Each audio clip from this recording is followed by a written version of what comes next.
एक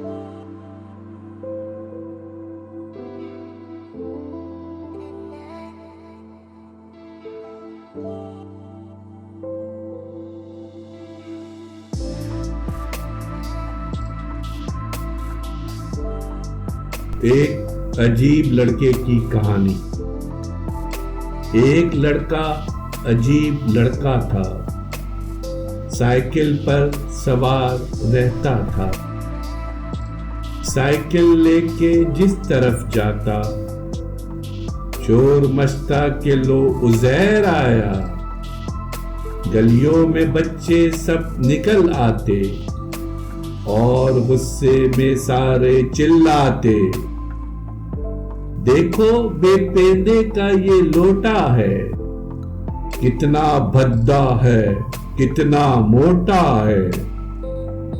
फिर भी इनसे वो कुछ नहीं कहता, सुबह से शाम तक वहीं रहता। सब्र करना है शान इंसान की, ज़ब्त करना है आन इंसान की।